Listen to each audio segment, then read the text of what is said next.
అయితే సాధన మార్గం ఇతరుల మార్గంలో సాటి కావని యోగులు బోధించరు. సాధన మార్గంతో ఇతర మార్గంలో సాటి కాదని యోగులు బోధించరు. ఇతరము అంగీకరించినచో చిత్తములకు చిత్తముచే చెరుపడు వానికి సంబంధం తెగిపోను. కనుక ఇతర మార్గములు సరికావు. దీని తాత్పర్యం ఏమనగా చిత్తముతో దేవుడు ఎట్లు భాషించుకును సరైన మార్గము లభింపదు. చిత్తమున దేవుని అంతర్యానితో భావించడం మాత్రమే సరియగు మార్గం లభించను. ఇదే చిత్తమును సమర్పించుట లేక సర్వసమర్పణము అని అది లేని చోట భక్తి ఉన్నదని పేరు మాత్రమే. సర్వసమర్పణం ఎప్పుడంటారు? చిత్తముతోటి దైవాన్ని చూడటం అంటారు. అప్పుడు చిత్తం ఖరీపోవాలి. గుడిలోకి వెళ్ళావు మా అంటే ఎవరు అక్కడ కాసేపు మర్చిపోతుంది చూడ గోయలు అనుకుంటే వెళ్తారు గుడిలోకి. వెళ్ళిన తర్వాత మళ్ళీ బయట వచ్చిన తర్వాత అప్పుడు వెళ్ళి నేను ఫలానా అంటూ కూర్చోడు. ఆ గుడిలో వెళ్ళి గోవిందని అనుకుంటూ గుడిలోకి వెళ్ళినటువంటి వాడికి నేను ఫలానా అని నేను కూర్చోండి వెళ్ళిపోతాను. ఆ కాసేపు కూడా నేను ఫలానా అంటూ మనసులో పనిచేసి దాన్ని ఏమన్నారు? ఈ భక్తి అనే స్థితి వల్ల అది సిద్ధిస్తుందని చెప్తున్నారు. సరిగా దీని తాత్పర్యం ఏమన్నా చిత్తముతో దేవుడు ఎట్లు భావించను సరైన మార్గం లభింపదు. చిత్తమున దేవుని అంతర్యానితో భావించడం మాత్రమే సరియగు మార్గం లభించదు. అంతర్యానిత్వంగా ఉన్నటువంటి దైవాన్ని చూడగలగాలి. అంతర్యానిత్వంగా ఉన్నటువంటి దైవాన్ని వీడు చూడలేకుండా ఉన్నంతసేపు వీడు దైవాన్ని చూస్తున్నట్టుగా లేదు. అంతర్యానిత్వంగా ఉన్నటువంటి దైవాన్ని అంటే ఏంటి? అందరియంతో దైవమే ఉన్నాడు అనేటువంటి వీడు ప్రాక్టికల్లోకి దిగాలి. పూజ చేసిన కాసేపు దాని ఉపయోగం లేదు. బాగా గట్టిగా తెలుసుకో. దేనికి ఉపయోగిస్తుంది పూజ కాసేపు అంటే వీటిలో ఒకే ఒక్క విగ్రహం నందు పరమాత్మను దర్శించడం, పరమాత్మ ఒక స్మరణ నిలబడటానికి ఉపయోగం. వీడు నిలబడింది ఆ కాసేపు పరమాత్మ మీదే మనసు నిలబడింది. Very good. నెక్స్ట్ ఏం చేస్తాను? ఇప్పుడు ఆ స్థితి ఫలానా వెంకటరావు గారిని చూస్తున్నాం నిలబడుతుందా? నిలబడింది. Very good. నెక్స్ట్ ఇంకో సుబ్బారావు గారు చూస్తున్నాం నిలబడుతుందా? నిలబడుతుంది. Very good. ఫలానా ఇంకెవరో ఇంకొకటి చూస్తావు ఆ స్థితి నిలబడుతుంది. నిలబడలేదు, జరిపోయింది. కరెక్ట్ కదా సార్? అందుగురించి వదిలిపెట్టి మళ్ళా నెక్స్ట్ డే మీరు కూర్చున్నప్పుడు గంట సేపు మనసు చక్కగా నిలబడతాం. Very good. మళ్ళా సుబ్బారావు గారు నిలబడి, వెంకటరావు గారు నిలబడింది, ఇంకొకరి మీద నిలబడింది, ఇంకొకరి మీద వచ్చినది జరిగింది. అంటే మొదటి రోజు పూజ చేస్తే పూజ చేసినప్పుడు ఒకటి చూసినప్పుడు ఇది పరమాత్మ యొక్క స్వరూపమే కనబడింది, ఏదో స్వరూపం కనబడలేదు. కానీ మిగిలిన వాడు ఒకరు కనబడుతుంది. రెండో రోజు పూజ చేశారు, అప్పుడు నలుగురిలో పరమాత్మ చూడలేదు. 10వ రోజు పూజ చేశారు, 100 మందిలో పరమాత్మ చూశారు. 10 ఏళ్ళు చేశారు, 1000 మందిలో పరమాత్మ చూశారు. 20 ఏళ్ళు చేశారు, 2000 మందిలో చూశారు. 2001 వాడు వచ్చాడు, ఆయన యొక్క స్వరూపం జారిపోయింది. ఆ వెంకటరాయ కాబట్టి గురించి ఎవరైనా చూసినా సరే పరమాత్మ మాత్రమే దర్శనం అవుతున్నాడు, వేరే దర్శనం అవట్లేదు కదా అని మనకు వచ్చేంత వరకు అంతర్యానిత్వం అందు ఈ యొక్క చిత్తం లేనైపోవాలి. అప్పుడు పరమాత్మ అంతర్యానిత్వ దర్శనం అవుతుంది. మాత్రమే సరైన ఒక మార్గము లభించదు. ఏ చిత్తమును సమర్పించుట లేక తన సమర్పణము అది లేని భక్తి అన్నది పేరు మాత్రమే. ఇంద్రియములచే గమనింపడు విషయములకు అస్తిత్వం లేదు. ఇంద్రియములచే గమనించబడు విషయములకు అస్తిత్వం. ఇంద్రియాలు చూసేటువంటి విషయాలకి వస్తువులకి వాడికి అస్తిత్వం ఏముంటుంది? ఏం లేదు. ఈ రోజు ఇలా ఉంటుంది, మాట్లాడి జరుగుతుంది. గమనింపబడు విషయములకు అస్తిత్వం లేదు. పొడవైన వస్తువులను చూసినప్పుడు ఆ పొడవు చిత్తములకు సంబంధించిన పరదే కానీ ఆ వస్తువులకు లేదు. తెల్లని వస్తువును చూసినప్పుడు ఆ తెలుగు కంటికి సంబంధించినదే కానీ వస్తువులకు సంబంధించినది కాదు. ఒకరి పేరు విన్నప్పుడు అది చెడుకి సంబంధించిన ధనియే కానీ ఆ వ్యక్తికి కాదు.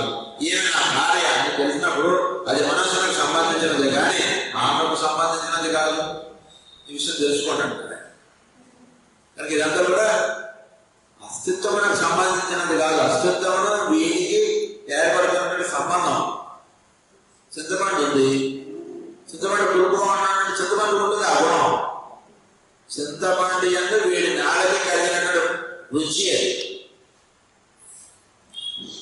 చింతపండుకి పులవడానికి గుణం అది చింతపండుగా ఉందనుకోండి, అది ఎప్పుడో పులిసిపోతుంది. The taste of your tongue towards tamarind is sour. అది తెలుసు. దానికి అడిగి ఆ గుణం లేదు. వాడు చెడ్డవాడు. ఎవరికి చెడ్డవాడు? ఎవరికి చెడ్డవాడు? వాడికి వాడు చెడ్డవాడు కాదు, మనకి చెడ్డవాడు.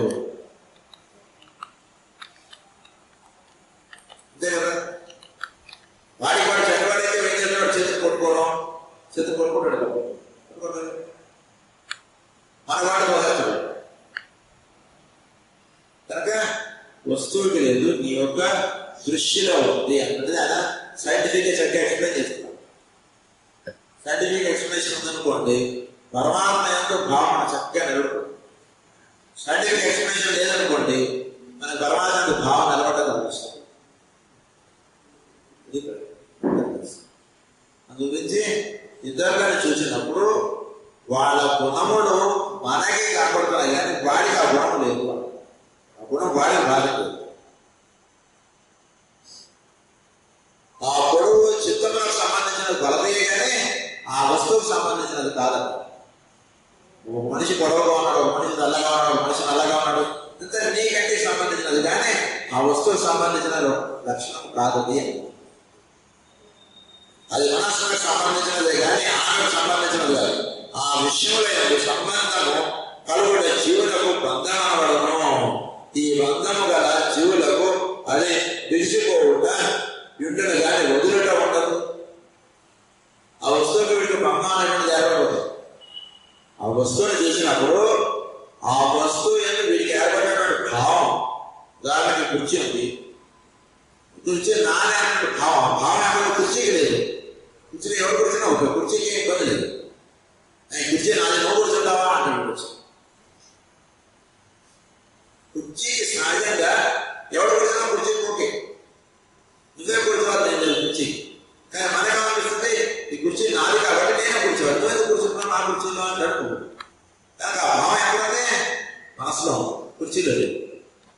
కుర్చీలో చూడండి, దాని అంతర్యాలు సింపుల్. ఇది సాధన చాలా సింపుల్ అండి. తెలుసుకుంటే చాలా సింపుల్. హోమియోపతి వైద్యం చేయడం చాలా సింపుల్. తెలుసుకోవడం చాలా కష్టం. ఎట్లా వెళ్ళాలి కనుక ఇక్కడ ఆ విషయములకు సంబంధము కాబట్టి జీవనకు బంధం అనబడుతుంది. కనుక ఆ వస్తువు యొక్క సంబంధం ఏర్పడుతున్నాడు. ఏంటి సంబంధం? ఇది నాదే అనుకునే సంబంధం. అది వీడికి బంధంగా నిలుస్తుంది. ఈ బంధము గల జీవులకు అది విడిచిపోవటం ఉండదు, కానీ వదలడం దాన్ని దూసిపోదు. దూసిపోయి ఉండడం జరుగుతుంది. మనసుకి టైట్గా పట్టేస్తుంది వస్తువు. మనిషి వదులుగా ఉండదు, సొట్ట వదులుగా ఉండదు. వస్తువు ఇలా వీడు పట్టేస్తాడు.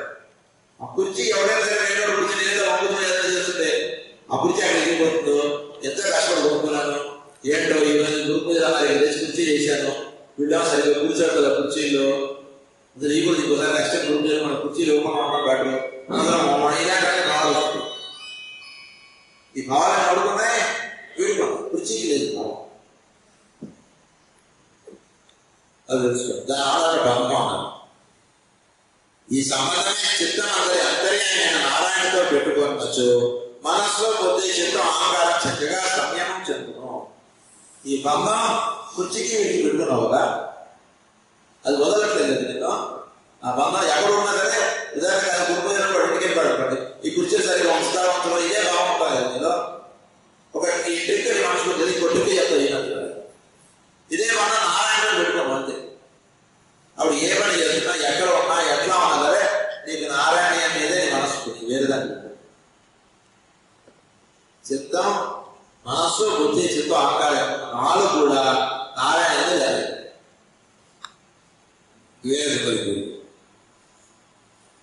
మనస్సు బుద్ధి చిత్తం అహంకారం చక్కగా సంయమం చేయను అనగా దేవునిలోనికి కూడా చేసుకుంటూ జరుగును. దేవుడిలోని చేరడం అట్లు చేయవారు సాధు జనులు వారి మోక్ష ద్వారా అడ్డులేదని తెలియదు.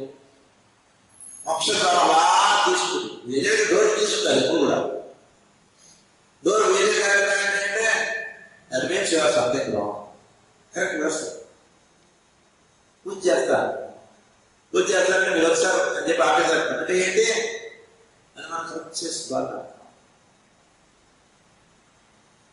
గుడికి వెళ్ళాము,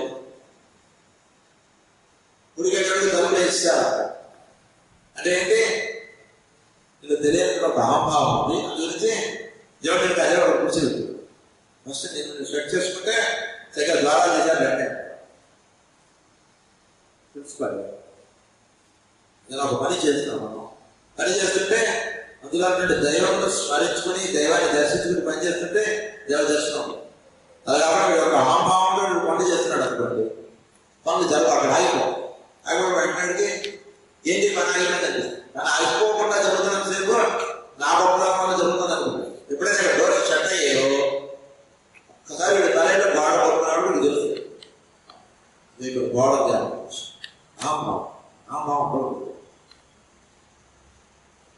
అహంభావం అంటే తప్పు చేస్తారు, అహంభావం లేదంటే దర్శనం చేస్తారు. కానీ ఎప్పుడు కూడా వీటిలో దేవుడు నన్ను గోడ చేసుకుంటూ జరుగుతుంది. అటు చేయి వాడు సాధన వారికి మోక్ష ద్వారా అడ్డులే తెలియదు. మోక్ష ద్వారా ఎప్పుడు కూడా దానికి అడ్డే ఉందని ఎప్పుడు తెలిసి ఉంటుందంటాడు.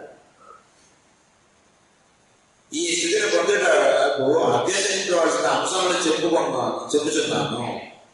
ఈ స్థితిని పొందేటప్పుడు అభ్యసించవలసిన అంశాలు పొందుతున్నా అవి చెప్తాను కదా.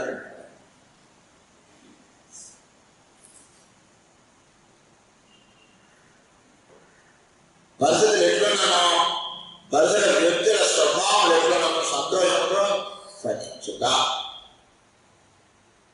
సంతోషంతో సహించడానికి చేయాలి కానీ ద్వేషించడం చేయకుండా చెప్తారు బాబు. పరిస్థితులు ఎట్లయినా ఉండని, నేను కష్టపెట్టేవాడే కుటుంబంలో ఉండండి, నేను కష్టపెట్టేవాడే చుట్టాలుగా ఉండని, బట్ బీ హ్యాపీ. ఎట్లా హ్యాపీగా ఉంటామంటే నారాయణ అక్కడ దొరుకుతారు. నువ్వు హ్యాపీగా లేవా దొరికిపోతావు, నువ్వు చుట్టాలు దొరుకుతారు. నువ్వు సంతోషంగానే ఉంటావు, వాటిని కష్టపెట్టినా సరే నువ్వు సంతోషంగానే ఉంటావు. చిరునవ్వు ముఖమున చెదిరిపోలేవు. ఇప్పుడు నారాయణ ఉంటాడు. ఏం చేస్తే నారాయణ ఉంటాడు మనకు సీక్రెట్ ఇచ్చేదానికి. మన చుట్టాలు మనకి చాలా ఇబ్బందులు పెట్టేవాడు ఉంటారు, చాలా కష్టపడతారు. మనం 2 మెట్లు ఎదుగుతుంటే వాడు 4 మెట్లు కింద తాగుదాం ఉంటారు. మనం అనేక రకాల మాట్లాడుకుంటారు.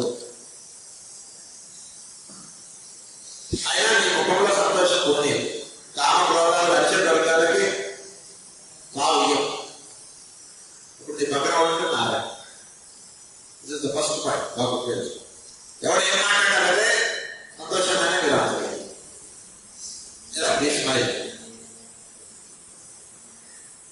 సెకండ్ పాయింట్ చెప్తున్నా వినండి.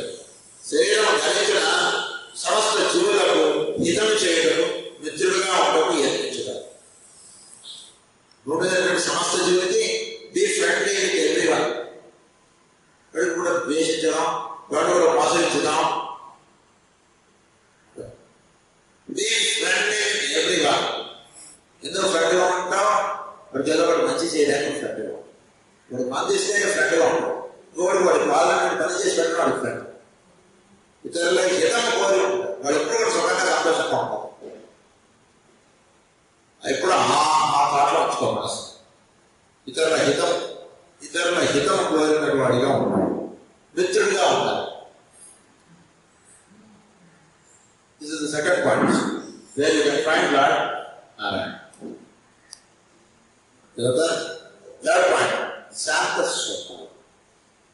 ఎవరు ఎందుకు చెప్పినా సరే ఇది శాంతం జరుగుతుందా, శాంతంగా ఉంటున్నావా చూసుకో.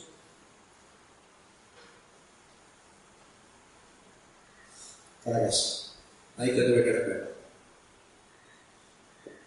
అంటే శాంత స్వభావం అవ్వడతారు నైకి కింద పెట్టడం హాయి. శాంత స్వభావంగా ఉండడానికి చాలా కష్టం. ఎక్కడో అక్కడ ప్రార్థన చేసుకుంటున్నారే సారిపోతూ ఉంటారు. మన గురించి మనకు చాలా ప్రత్యేక భావం ఉంటాయి. ఇతరులను చూస్తే చాలా చులకన భావాలు ఉంటాయి. మన గురించి మనం శాంతంగా ఉన్నాం. ఏదో అభ్యర్థి అని చెప్తుంది. అరిచేయడం, తిట్టడం, ద్వేషించడం, అసహ్యించుకోవడం, ఈర్ష్య చెందడం, నిరోధించి ప్రేమించడం ఒకసారి ఆలోచించడం నిర్వచించడం 5 సంవత్సరాల నుంచి మనం ప్రార్థన చేస్తున్నాం కదా, ఏంటి భావాలు ఎలా చెప్పలేదు రంగులు చూసుకుని వచ్చారు బాగుంటుంది చొక్క చూడటానికి.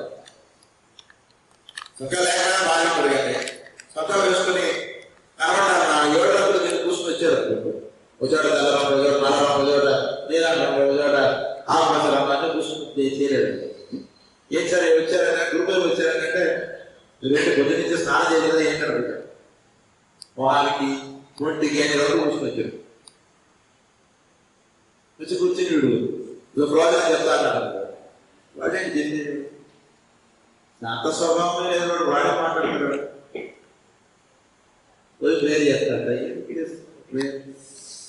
పరమాత్మ మాస్టర్ నిలబడి అడగట్లేదు కానీ నిలబడి అడిగితే మనం ఎక్కడుంటాం, మనం జ్ఞానపూర్వం ఎవరు రాశారు ఎవరు రాజేంటి నువ్వు బ్రాహ్మణం అంటే అందరినీ గెలిచారు బాగా బ్రాహ్మణ మాట్లాడాలి బాగా చేసుకోవాలి. శాంత స్వభావం అంటే ఈ రోడ్డు పోయేవాడు ఒకసారి వెళ్ళి ఇంకోసారి దానికి వెళ్దామని చూసాను. శాంతంగా లేవంటా అంటే వాడింటికి ఒకటి రాడు ఉన్నాడు, వాడింటికి ఒక కోడు అంటే ఎందుకు కోడి వాడికి నోడిపోతారు సార్ ఊరికే నోటి వచ్చినట్టు మాట్లాడతారు వాడు మన విషయం మంచిగా మాట్లాడతారు రోడ్డు వచ్చారా నోటి వచ్చినట్టు మాట్లాడతారు ఎందుకు పోతారు సార్ వాడింటికి అంటే ఇంకొక ఉన్నాడు ఎప్పుడు చూసారు బ్రాహ్మణ మాట్లాడతాడు. ఏ ప్రాంతం వాడింటికి వెళ్తాం ఎందుకంటే వాడు ఏ లేదా ఊరికే సరదా కష్టపడతా ఉంటుందండి ఇక కష్టాలు వాడికి చెప్పుకోతా ఉంటుంది.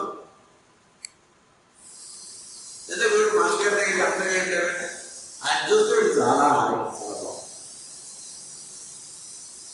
దాన్ని ఏమంటే తప్పేమైనా వీళ్ళు శాంత స్వభావం లేదు వీళ్ళు అదే వీడు ఇంటికి ఎవరు వాడు శాంత స్వభావం అనేది వాడికి అర్థం ఇంతే సింపుల్. పెద్ద కాంప్లికేషన్ ఏం లేదు, విషయం అర్థం చేసుకోవాలి. కనుక ఎప్పుడు కూడా చాలా శాంత స్వభావం. ఓన్లీ వైద్య సేవకు వస్తాడు కానీ వచ్చేసి వైద్య సేవ కొడుతున్నాడు కదా అది అసలు రోజు రాడు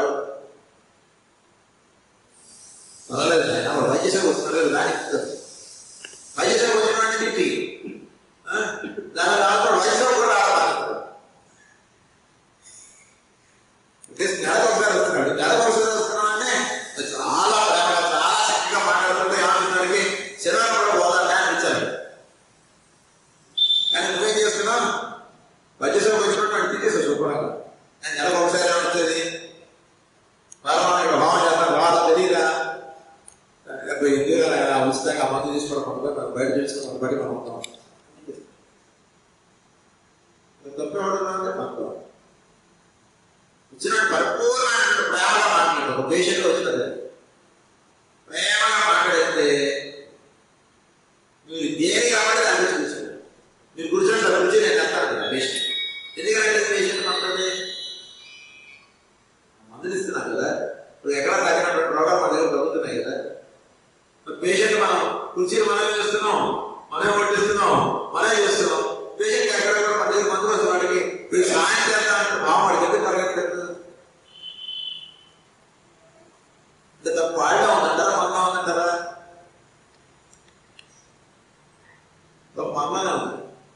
ఏంటి తప్పంటాక వచ్చిన వాడికి పరిపూర్ణమైన ప్రేమగా వ్యవహరిస్తే నేను మీ రూపాయలు పెట్టుకున్నారా నేనేం చేయగలను మీ రూపాయలు అందుతుంది.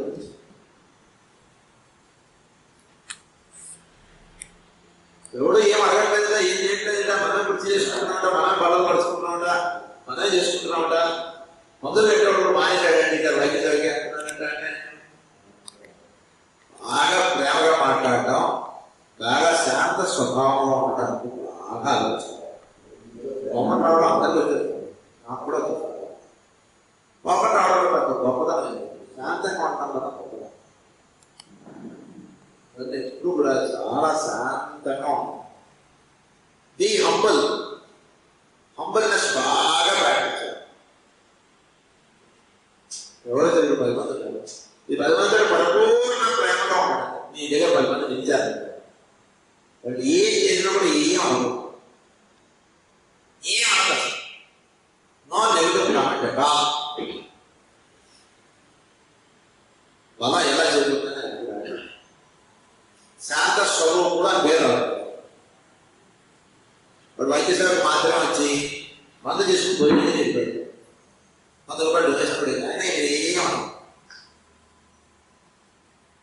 వాళ్ళు వాసుదేవులను పరీక్షిస్తున్నాడని తెలుసుకున్నాడు. జస్ట్ వాడి చేత పరిపూర్ణమైనటువంటి ప్రేమగా మాత్రమే వ్యవహరించారు. వాడికి అనిపిస్తుంది మంచిగా బాగా చేస్తుంది, వాడికి వాడిగా అనిపించాలి. ఇది పరీక్ష. ఏదో గురువు పెట్టుకుంటే నేను కార్యక్రమం పెట్టుకుంటే పేషెంట్లు రావాలి, లేకపోతే వాళ్ళు పిచ్చిలు వేయాలి, వాళ్ళు చేపలు పరచాలి, ఇదంతా చూడడానికి వాళ్ళు సహకరించాలి. అప్పుడు ఏమిటి వీడు చేస్తున్నటువంటి విషయం వాడిలో ఉన్న వాసుదేవుడు మెచ్చుకుంటున్నాడు అనే అర్థం. లేకపోతే వీడు కేవలం ఫోటోలోనో ఇవి మిగిలేదు తగ్గదు. వాసుదేవుడు మనం చేస్తున్నట్టు సేవ మెచ్చుకోవాలి. అప్పుడు మంచి మంది ఇచ్చినట్టు వాడికి అన్నట్టు దగ్గర చేస్తాడు. ఏం ఉపయోగం లేదు. అన్నం చేసినటువంటి సేవ వలన ఇతరులలో ఆ మార్పు రావాలి. గుడిలో కార్యక్రమం పెట్టారనుకోండి, గుడిలో మా ఆయన అనుకుంటారు ఆ గుడి యజమాన్యం పూజలు అది అనుకుంటారు. బ్రహ్మోత్సవాలు వస్తాయి. వచ్చినప్పుడు మరి ఆ భక్తులు వీళ్ళే కార్యక్రమాలు వచ్చేస్తారు. మాకు పైవాడు మాకు పని అందరూ చేసేస్తున్నారు కదా, దేని చేస్తున్నారు మరి అంతమంది? పరిపూర్ణమైన శాంత స్వభావం అనేది కలిగినప్పుడు అక్కడ భయపడి వచ్చి సేవ చేస్తాను. ఈ శాంత స్వభావం అనేది జారిపోయినప్పుడు ఇక్కడ వదిలే మనం ఎన్నుకోవాలి. ఇంకా ఇతరులలో మనం గమనించినప్పుడు ఎప్పుడు కూడా చాలా శాంతంగా శాంత స్వరూపులు అని చెప్పారు. అది మూడవది శాంత స్వభావం బాగా ఉండాలి. నెంబర్ 4 is కరుణ. చాలా కరుణాభావంగా చూడాలి. ఇతరులను చూస్తాడు ఎంతో కరుణ కలిగి ఉండాలి. చుట్టుగా ఉన్నటువంటి చూస్తున్నప్పుడు చాలా పరిపూర్ణమైన కరుణాగా చూడాలి. అన్నమాట దీని కష్టం వచ్చినప్పుడు ఆ కష్టంలో మనం వాడిని చూసినప్పుడు వాడికి ఎలా చేయాలి బాగోవాలి, వాడి ఆరోగ్యం భావంతో వాడిని చూడాలి. కరుణగా చూడాలి. డాక్టర్గా చూడకండి. నేను డాక్టర్గా వాడి పేషెంట్ అక్కడ భావంగా చూడాలి. మన అన్నయ్య వాళ్ళ తమ్ముడు వాడికి కష్టం వచ్చింది భావంగానే చూడాలి. నా నాన్న అంతే కడుగుతా. కొన్ని వివరాలు ఉన్నాయి, మళ్ళా అవకాశం చెప్పుకుంటాం. స్వస్తి స్వస్తి ప్రజాభ్యపరిపాలయంతాం న్యాయేన మార్గేణ మహీమహీషాః గోబ్రాహ్మణేభ్యః సుఖమస్తు నిత్యం. లోకాః సమస్తాః సుఖినో భవంతు. లోకాః సమస్తాః సుఖినో భవంతు. లోకాః సమస్తాః సుఖినో భవంతు. ఓం శాంతి శాంతి శాంతి.